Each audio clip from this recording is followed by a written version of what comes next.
Hello दोस्तों, कैसे आप लोग? उम्मीद करते अच्छे होंगे। देखिए, आज हम इस वीडियो में देखने वाले हैं बिहार एसएससी इंटर लेवल का जो प्लेटफॉर्म का बुक आया हुआ है स्पेशल जीके और जीएस का। देखिए, इस बुक में जो है टोटल 22 सेट दिया हुआ है। हर एक सेट में 75 प्रश्न दिया हुआ है, जिसमें 25 प्रश्न साइंस के होंगे आपको और 50 प्रश्न जीके के होंगे। यानी कि जीके और जीएस के टोटल मिला के 75 प्रश्न हर एक सेट में दिया है। देखिए, इस सेट से पहले अभी तक हम 18 सेट कंप्लीट करा दिए हैं। अगर अभी तक आपने सभी सेट को नहीं देखे हैं तो प्लेलिस्ट में जाके सभी सेट को देख सकते हैं। अगर आप सभी सेट का पीडीएफ लेना चाहते हैं तो आप हमारे टेलीग्राम ग्रुप को ज्वाइन कर लीजिए, पीडीएफ वहाँ पे मिल जाएगा। इससे पहले 18 सेट का पीडीएफ उसमें डाला हुआ है। आज इस वीडियो में हम सेट नंबर 19 देखेंगे। अगर आप चैनल पर पहली बार आएंगे तो चैनल को सब्सक्राइब कीजिएगा। वीडियो अच्छा लगे तो प्लीज़ लाइक जरूर कीजिएगा। किसी प्रकार की दिक्कत है तो कमेंट में जरूर बताइएगा। तो देखिए, आज के सेट का पहला नंबर प्रश्न में दिया हुआ है, किसे एशिया पाम ऑयल अलायंस का पहला अध्यक्ष चुना गया है? किसे एशिया पाम ऑयल अलायंस का पहला अध्यक्ष चुना गया है? तो ये हो जाएगा आपको अतुल चतुर्वेदी को। किसे? अतुल चतुर्वेदी को चुना गया है। अगला प्रश्न है, किस देश की नौसेना ने दक्षिण कोरिया और जापान की नौसेनाओं के साथ त्रिपक्षीय पनडुब्बी रोधी अभ्यास किया है? इसका आंसर ऑप्शन नंबर सी हो जाएगा आपको अमेरिका के साथ। किसके? अमेरिका। अगला प्रश्न संख्या 3, किस संगठन ने इंडिया डिस्क्रिमिनेशन रिपोर्ट 2022 जारी किया है? इसके आंसर ऑप्शन नंबर ए हो जाएगा आपको ऑक्सफैम इंडिया। कौन किया है? Oxfam India. अगला प्रश्न, निम्नलिखित में से किस राज्य में रेलवे लाइनों की लंबाई किलोमीटर में सबसे अधिक है? इसका आंसर ऑप्शन नंबर सी हो जाएगा आपको उत्तर प्रदेश में। कहाँ पे है? उत्तर प्रदेश में। अगला प्रश्न है प्रश्न संख्या 5, निम्नलिखित में से कौन सा देश ब्रिक्स समूह का सदस्य नहीं है? इसका आंसर ऑप्शन नंबर बी हो जाएगा आपको श्रीलंका। क्यों हो जाएगा? श्रीलंका हो जाएंगे। अगला है, टकला मकान मरुस्थल किस देशों में स्थित है? टकला मकान मरुस्थल जो है ये किस देश में स्थित है? ये हो जाएगा आपको चीन में। कहाँ पर स्थित है? चीन में अवस्थित है। अगला प्रश्न है, भारत में निम्न से किस स्थल को काला पानी के नाम से जाना जाता था? ये हो जाएगा आपको अंडमान द्वीप में। कहाँ पे? अंडमान द्वीप। अगला प्रश्न है, निम्नलिखित में से वर्ष 1976 में विकसित सर्वप्रथम सुपर कंप्यूटर कौन सा था? 1976 में विकसित सुपर कंप्यूटर कौन था? ये हो जाएगा आपको करे फर्स्ट। क्या हो जाएगा? करे फर्स्ट हो जाएगा। अगला प्रश्न है प्रश्न संख्या 9, इंटरनेशनल मर्लिन अवार्ड से संबंधित कथन कौन सा है? देखिए, पहला कथन में या जादूगरी के क्षेत्र का ऑस्कर कहा जाने वाला पुरस्कार है। दूसरा कथन है, इसको प्राप्त करने वाला प्रथम भारतीय पीसी सावरकर जूनियर थे। इसके आंसर आपको ऑप्शन नंबर सी, यानी कि दोनों का दोनों कथन बिल्कुल सही है। तो इसका आंसर ऑप्शन नंबर सी हो जाएगा। अगला प्रश्न देखते हैं प्रश्न संख्या 10। प्रश्न संख्या देखिए 10 में दिया हुआ है, भारतीय ज्ञानपीठ पुरस्कार से सम्मानित प्रथम व्यक्ति है कौन? इसके आंसर ऑप्शन नंबर बी हो जाएगा आपको, यानी कि गोविंद शंकर क्रूप हो जाएगा। कौन होगा? गोविंद शंकर क्रूप। अगला प्रश्न है, घाट्स ऑफ बनारस पुस्तक के लेखक हैं कौन? इसके आंसर ऑप्शन नंबर डी हो जाएगा आपका डॉक्टर सच्चिदानंद जोशी हो जाएंगे। कौन? डॉक्टर सच्चिदानंद जोशी। अगला प्रश्न है प्रश्न संख्या 12, बोला इसमें से कौन सा कथन सुमेलित नहीं है? एक तरफ देश दिया हुआ, दूसरी तरफ मुद्रा है। पहला जापान का मुद्रा कौन होगा? जापान का मुद्रा हो जाएगा आपको एन, जो कि बिल्कुल सही दिया हुआ है। उसके बाद देखिए ब्राजील है, ब्राजील का मुद्रा क्या होगा? रियाल, ये भी बिल्कुल सही है। उसके बाद देखिए चीन, चीन के मुद्रा दिया हुआ क्या? युआन, ये भी सही है। जबकि इजराइल का मुद्रा दिया हुआ डॉलर, ये कथन बिल्कुल गलत है। तो इसका आंसर क्या होगा? ऑप्शन नंबर बी हो जाएगा। अगला प्रश्न है प्रश्न संख्या 13, प्रख्यात टेनिस खिलाड़ी स्टेफी ग्राफ निम्नलिखित में से किस देश की निवासी हैं? इसका आंसर ऑप्शन नंबर सी हो जाएगा आपको जर्मनी का। कहाँ का निवासी है? जर्मनी। अगला प्रश्न है, किसने सीएपीएफ कर्मियों के लिए एक नया ऑनलाइन पोर्टल ई-आवास लॉन्च किया है? इसका आंसर ऑप्शन नंबर बी हो जाएगा आपको श्री अमित शाह ने। किसने किया है? अमित शाह। अगला प्रश्न प्रश्न संख्या 15 नंबर। प्रश्न संख्या देखिए 15 में दिया हुआ है, किसने दिल्ली के पहले बहुउद्देशीय बस थीम वाले पार्क यानी कि बंसेरा की आधारशिला रखी? इसका आंसर ऑप्शन नंबर डी हो जाएगा आपको विनय कुमार सक्सेना। किसने? विनय कुमार सक्सेना। अगला प्रश्न प्रश्न संख्या 16, हाल ही में आईसीएआर के वैज्ञानिकों ने किस नदी में पेंगिसियस इकारिया नाम की नई प्रजाति की खोज की गई है? इसका आंसर ऑप्शन नंबर बी हो जाएगा आपको कावेरी। कहाँ पे? कावेरी, कावेरी नदी में क्या गया है। अगला प्रश्न 17 नंबर, कौन सा सुल्तान नया धर्म चलाना चाहता था किंतु उलेमा लोगों ने विरोध किया था। तो ये हो जाएगा आपको अलाउद्दीन खिलजी ने। कौन सा? अलाउद्दीन खिलजी चाह रहे थे। अगला प्रश्न है मुगल सम्राट अकबर ने किस स्थान पर इबादत खाना का निर्माण किया था? तो ये हो जाएगा आपको फतेहपुर सीकरी में। कहाँ किया था? फतेहपुर सीकरी में किया था। अगला प्रश्न है 19 नंबर, सर्वप्रथम 1857 के विद्रोह को भारत का प्रथम स्वतंत्रता संग्राम किसने कहा था? ये हो जाएगा आपको बी.डी. सावरकर ने। किसने कहा था? बी.डी. सावरकर। अगला प्रश्न है निम्न में से किसे फ्रांसीसी साम्यवाद का जनक माना जाता है? ये हो जाएगा आपको जॉर्ज बर्नार्ड शो को। किसे? George Bernard Shaw. अगला प्रश्न संख्या 21, बिरजू महाराज संबंधित है किससे? इसका आंसर ऑप्शन नंबर सी हो जाएगा कथक से। किससे? कथक से संबंधित है। अगला प्रश्न कैलाश मानसरोवर तीर्थ यात्रा के लिए वीजा लेना प्राप्त है क्योंकि यह स्थित है कहाँ पे? इसका आंसर ऑप्शन नंबर बी हो जाएगा आपको क्योंकि यह तिब्बत यानी कि चीन में अवस्थित है। अगला प्रश्न 23 नंबर, निम्न में से किस नदी पर हीराकुंड बहुउद्देशीय परियोजना का निर्माण हुआ है?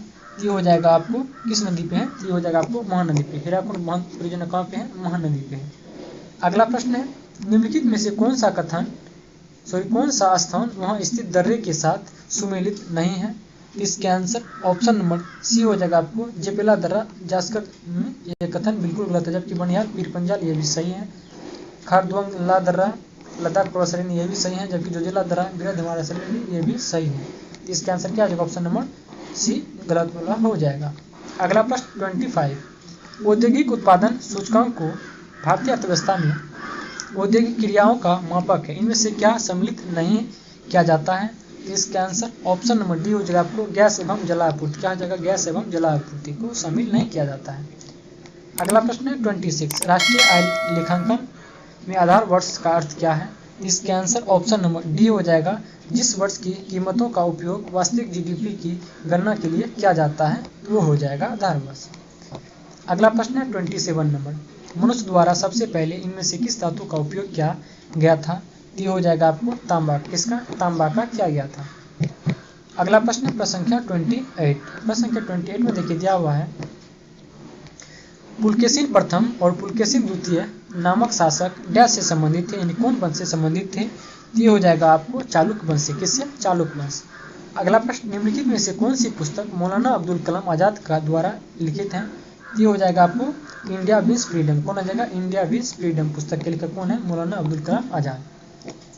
अगला प्रश्न देखते हैं प्रसंख्या 30, भारत के किस वायसराय की हत्या अंडमान निकोबार द्वीप समूह में भ्रमण के दौरान एक दलित अपराधी द्वारा की गई थी? इसके आंसर ऑप्शन नंबर सी हो जाएगा आपको लॉर्ड मेयो। किसका? Lord Mayo. अगला प्रश्न निम्नलिखित में से कौन सी फसल भारतीय मूल की नहीं है? इसके आंसर ऑप्शन नंबर बी हो जाएगा आपको मक्का। कहाँ का? मक्का। अगला प्रश्न है केंद्र सरकार का उच्चतम सिविल अधिकारी कौन होता है? केंद्रीय सरकार का जो है उच्चतम सिविल अधिकारी कौन होता है? ये हो जाएगा आपका मंत्रिमंडल का सचिव होता है। कौन होता है? मंत्रिमंडल का सचिव। अगला प्रश्न 33 नंबर, भारत के राजनीतिक सत्ता का प्रमुख स्रोत कौन है? इसका आंसर ऑप्शन नंबर बी हो जाएगा आपको जनता। कौन होते हैं? जनता होते हैं। अगला है निम्न में से कौन भारत के संघ राज्य संबंध से संबंधित नहीं है? इसका आंसर ऑप्शन नंबर डी हो जाएगा आपको इंद्रजीत गुप्ता समिति। कौन हो जाएगा? इंद्रजीत गुप्ता समिति हो जाएगा। अगला प्रश्न है प्रसंख्या 35, इंडो चाइना को किस देश ने अपने उपनिवेशों के रूप में विकसित किया है? इसका आंसर ऑप्शन नंबर डी हो जाएगा फ्रांस ने। किसने किया है? फ्रांस। अगला प्रश्न है गुट निरपेक्ष आंदोलन का पहला शिखर सम्मेलन कहाँ हुआ था? इसका आंसर ऑप्शन नंबर बी हो जाएगा आपको युगोस्लोवेनिया में हुआ था। कहाँ पे? युगोस्लोविया में हुआ था। अगला प्रश्न 37 नंबर, हंगरी की राजधानी कहाँ है? हंगरी की राजधानी हो जाएगा आपको बुडापेस्ट। कहाँ होगा? बुडापेस्ट। अगला प्रश्न निम्नलिखित में से कौन सा कथन सत्य है? इसके आंसर ऑप्शन नंबर बी हो जाएगा आपको यानी कि कुटिल लिपि को सिद्ध मातृक लिपि के नाम से भी जाना जाता है। ये कथन बिल्कुल सही दिया हुआ है। अगला प्रश्न देखिए प्रसंख्या 39, ग्राम पंचायत के सरकारी अधिकारी कौन होते हैं? ग्राम पंचायत के जो है सरकारी अधिकारी कौन होते हैं? तो ये हो जाएगा पंचायत सेवक। कौन होता है? पंचायत सेवक होते हैं। अगला प्रश्न ग्राम सभा का विभाजन किसमें किया जाता है? इसका आंसर ऑप्शन नंबर बी हो जाएगा आपको वार्डों में। किसमें होता है? वार्डों में होता है। अगला प्रश्न भारत के किन राज्यों या क्षेत्रों में किसानों के खेती के आधुनिक तरीकों का सबसे पहले प्रयोग किया गया है? ये हो जाएगा आपको पंजाब, हरियाणा, पश्चिमी उत्तर प्रदेश, ये सभी जगह हो जाएगा। अगला प्रश्न है प्रश्न संख्या 42 नंबर, लोकतांत्रिक विकेंद्रीकरण एवं प्रशासनिक विकेंद्रीकरण की सिफारिश कौन सी समिति ने किया? तो इसका आंसर ऑप्शन नंबर ए हो जाएगा, बलवंत राय मेहता समिति ने किया। अगला प्रश्न है प्रश्न संख्या 43, भारतीय डाकघर की लोकप्रिय योजना किसान विकास पत्र की प्राप्यता अवधि कितने महीने की है? तो ये हो जाएगा आपको 123 महीना। कितना? 123 महीना हो जाएगा। अगला है योजना अवकाश की अवधि का संबंध कब से कब तक है? तो ये हो जाएगा आपको योजना अवकाश 1966 से 1969 हो जाएगा। अगला प्रश्न प्रश्न संख्या 45, पंचायतों से संबंधित भारत के संविधान की 11वीं अनुसूची में कितने विषय हैं? 11वीं अनुसूची में हो जाएगा आपको 29 विषय। कितना? 29 विषय हो जाएगा। अगला प्रश्न है बोर्ड के आदेश पत्र का संबंध निम्नलिखित में से किस सुधार से था? इसके आंसर ऑप्शन नंबर सी हो जाएगा आपको शिक्षा से। किससे था? शिक्षा।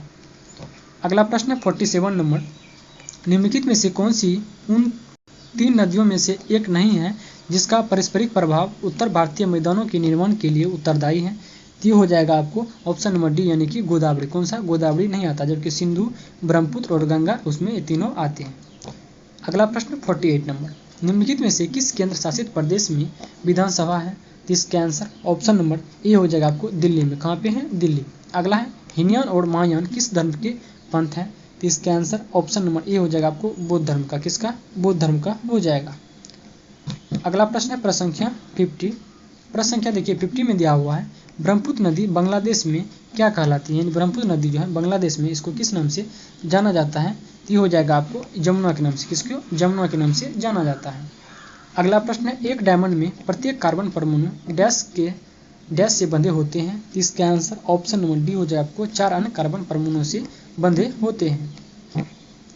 अगला प्रश्न देखते हैं प्रश्न संख्या 52, गति के तीसरे नियम के अनुसार क्रिया एवं प्रतिक्रिया सदैव क्या होता है? इसके आंसर ऑप्शन नंबर बी हो जाएगा, सदैव दो विभिन्न वस्तुओं पर विपरीत दिशाओं में कार्य करती हैं क्रिया और प्रतिक्रिया बल हो जाएगा।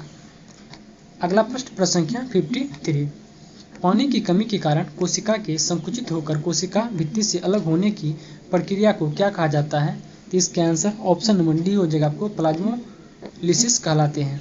अगला प्रश्न है COOH निम्नलिखित में से किस क्रियात्मक समूह में उपस्थित है? इसका आंसर ऑप्शन नंबर ए हो जाएगा आपको कार्बोक्सिलिक अम्ल में हो जाएगा। किसमें? कार्बोक्सिलिक अम्ल। अगला प्रश्न 55 नंबर, तरल में प्रवाह के अद्वितीय गुण होते हैं, निम्नलिखित में से कौन सा कथन सही है? इसका आंसर ऑप्शन नंबर सी हो जाएगा, गैस तथा द्रव तरल के समान व्यवहार करते हैं, ये कथन बिल्कुल सही है। अगला प्रश्न प्रश्न संख्या 56 में देखिए प्रश्न दिया हुआ है ध्वनि तरंग किस प्रकार के तरंग होती हैं? ध्वनि तरंग जो है ये किस प्रकार का होता है? तो ध्वनि हो जाएगा एक अनुदैर्घ्य तरंग है। कौन सा? अनुदैर्घ्य।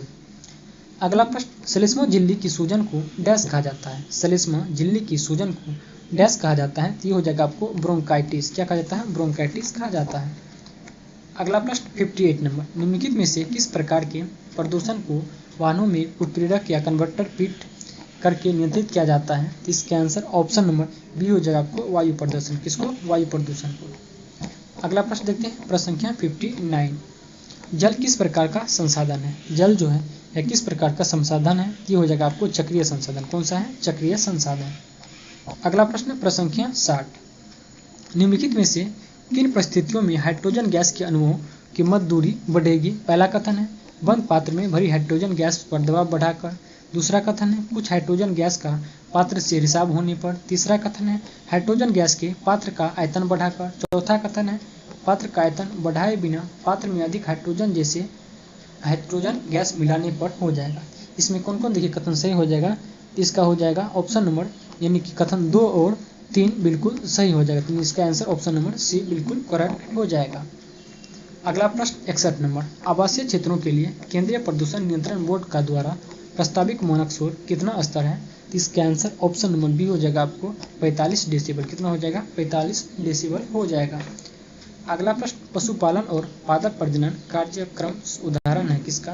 तो इसका आंसर ऑप्शन नंबर बी हो जाएगा आपको कृत्रिम चयन का। किसका? कृत्रिम चयन का उदाहरण है।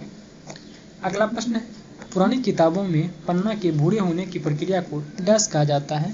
तो हो जाएगा आपको फॉक्सिंग। क्या कहा जाता है? फॉक्सिंग कहा जाता है। अगला है क्षय रोग किसके कारण होता है? क्षय रोग जो है ये किसके कारण से होता है? ये हो जाएगा आपको जीवाणु कारण से। किसके? जीवाणु के कारण से होते हैं क्षय रोग। अगला है निम्नलिखित में से किसका इलेक्ट्रॉनिक विन्यास 2, 8, 13, 1 होता है। तो ये हो जाएगा, देखिए 8, 2, 10, 13, 23, 1, 24 हो जाएगा किसका। इसके आंसर ऑप्शन नंबर ए हो जाएगा, आपको क्रोमियम का हो जाएगा कितना 24। अगला प्रश्न है निम्नलिखित में से क्या नाभिकीय ऊर्जा उत्पादन का प्रमुख खतरा है। तो इसके आंसर ऑप्शन नंबर सी हो जाएगा, आपको भंडारण और प्रकीर्णन। क्या हो जाएगा, भंडारण और प्रकीर्णन हो जाएगा। अगला प्रश्न है प्रश्न संख्या 67, एक कार्बन क्रेडिट में डैश शामिल होते हैं। तो इसका आंसर ऑप्शन नंबर ए हो जाएगा, आपको यानी 1000 किलोग्राम कार्बन डाइऑक्साइड उसमें शामिल होते हैं। अगला है लैन काय की खोज के लिए डुबे को किस वर्ष नोबेल पुरस्कार मिला था। तो हो जाएगा आपको 1974 में मिला था। कब मिला था, 1974 में। अगला प्रश्न देखते हैं प्रश्न संख्या 69 में देखिए प्रश्न दिया हुआ है भारी जल के नामकरण का आधार क्या है। भारी जल के नामकरण का आधार क्या है। तो ये हो जाएगा आपको, यह एक प्रोटियम के स्थान पर ड्यूटेरियम का उपयोग किया जाता है जो हाइड्रोजन का अपेक्षाकृत भारी समस्थानिक होते हैं। इसका अर्थात बी नंबर हो जाएगा। अगला प्रश्न प्रश्न संख्या 70, यदि कोई बल 70 ग्राम द्रव्यमान की वस्तु यानी कि ए में 8 मीटर पर सेकेंड स्क्वायर का त्वरण उत्पन्न करता है और कोई दूसरा बल 20 किलोग्राम द्रव्यमान की वस्तु बी में 5 मीटर पर सेकेंड स्क्वायर का त्वरण उत्पन्न करता है, इसके बारे में कौन सा कथन सही होगा। तो हो जाएगा आपको ऑप्शन नंबर बी, यानी कि ए की अपेक्षा बी पर बराबर लगता है। तो ये कथन बिल्कुल सही हो जाएगा। अगला प्रश्न 71, गंदे सार्वजनिक मूत्रालय में निम्न से कौन सी गैस निकलती है। तो इसका आंसर ऑप्शन नंबर ए हो जाएगा, आपको अमोनिया गैस। कौन सा, अमोनिया। अगला प्रश्न है प्रश्न संख्या 72, पवन शक्ति के संदर्भ में औसत प्रकथन का चयन कीजिए, यानी कौन सा कथन इनमें से है जो गलत है। तो हो जाएगा आपको इसके आंसर ए और बी दोनों हो जाएगा। इसमें ए और बी दोनों का दोनों कथन बिल्कुल गलत दिया हुआ है। अगला प्रश्न है प्रश्न संख्या 73, अभिक्रिया यानी कि Fe3+ इलेक्ट्रॉन माइनस यानी बराबर Fe2+ के लिए निम्नलिखित में से क्या सही नहीं है। तो इसके आंसर ऑप्शन नंबर डी हो जाएगा आपको, यानी कि डी कथन जो है बिल्कुल गलत है। यानी Fe3 और Fe2+ दोनों अम्लीय मूलक किए जाते हैं, ये कथन बिल्कुल गलत कहा रहा है। अगला प्रश्न 74, जब एक पिंड किसी तरल में पूरी तरह से या आंशिक रूप से डुबाया जाता है तब उस पर ऊर्ध्व दिशा में एक बल प्रयुक्त होता है जो उस पिंड द्वारा विस्थापित किए गए तरल के भार के बराबर होता है, या किस नियम के द्वारा स्पष्ट होता है। तो हो जाएगा आपको आर्किमिडीज के सिद्धांत का। किसका, आर्किमिडीज के सिद्धांत पे आधारित होते हैं। अगला प्रश्न प्रश्न संख्या 75, निम्नलिखित में से कौन सा भारत का पहला अंतर्ग्राहिक अभियान था। तो इसके आंसर ऑप्शन नंबर बी हो जाएगा, आपको मंगलयान मिशन हो जाएगा। देखिए इस वीडियो में ये लास्ट प्रश्न था। अगर वीडियो आपको पसंद आएंगे तो प्लीज़ आप लाइक जरूर कीजिएगा और अपने दोस्तों के बीच शेयर करिए। मिलते हैं अगली वीडियो में, तब के लिए धन्यवाद।